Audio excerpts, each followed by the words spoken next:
சந்தால் கழகம், இந்த கழகத்தோட வருடம் பார்த்தோம்னா 1855லேருந்து 56. ஓகேங்களா. இந்த கழகம் ஏன் நடந்துச்சுன்னு பார்த்தோம்னா, பீகாரோட ராஜ்மஹால் குன்றுகளுக்கு அருகில் சந்தால் அப்படின்னு சொல்லப்படுற மக்கள் வாழ்ந்துட்டு வந்திருப்பாங்க. இவங்க அவங்களோட நிலங்களில் வேளாண்மை செஞ்சு வாழ்ந்துட்டு வந்திருப்பாங்க. கழகம் ஏன் ஏற்பட்டிருக்குன்னு பார்த்தோம்னா, 1793ல் நிலையான நிலவருவாய் திட்டம் அப்படின்னு சொல்லப்படுற ஜமீன்தாரி முறையை கொண்டு வந்திருப்பாங்க. இந்த முறையின்படி இந்த சந்தால் மக்களோட நிலங்களை அபகரித்து ஜமீன்தார்கள்ட்ட கொடுத்துருப்பாங்க. ஓகேங்களா. இது மட்டும் இல்லாமல் நகர்ப்புற நிலக்கிழார்கள் மற்றும் வட்டிக்கு பணம் தருவோர் இந்த சந்தால்களோட நிலங்களை அபகரிச்சுக்க ஆரம்பிக்கிறாங்க. இந்த இதை அவங்க புரிஞ்சுக்கிட்டு அவங்களுக்கு ஒரு கசப்பான உணர்வை ஏற்படுத்துது.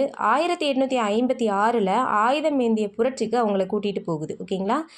இந்த 1855-56ல் நடந்த இந்த கழகம் தான் விவசாயிகளோட எழுச்சியாக கருதப்பட்ட முதலாவது கழகம். ஓகேங்களா. விவசாயிகளின் எழுச்சியாக கருதப்பட்ட முதலாவது கழகம் எதுனா சந்தால் கழகம்.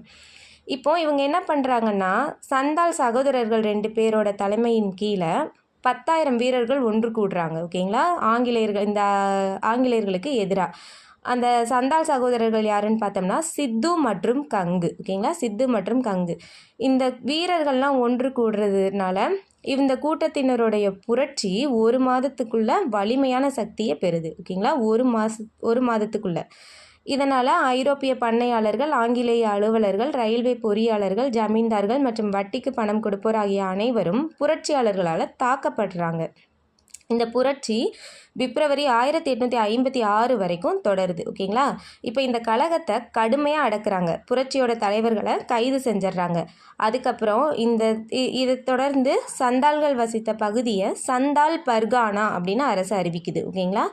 இதனால் சந்தால்களோட நிலங்களும் அவங்களோட அடையாளமும் அந்நிய ஆக்கிரமிப்பாளர்களிடமிருந்து பாதுகாக்கப்பட்டுச்சு அப்படின்னு சொல்கிறாங்க. ஓகேங்களா. இந்த கண்டென்ட் உங்களுக்கு யூஸ்ஃபுல்லாக இருந்திருக்கும்னு நினைக்கிறேன். இது மாதிரி நிறைய பார்க்க என்னோட இந்த சேனலை சப்ஸ்கிரைப் பண்ணிக்கோங்க. தேங்க்யூ.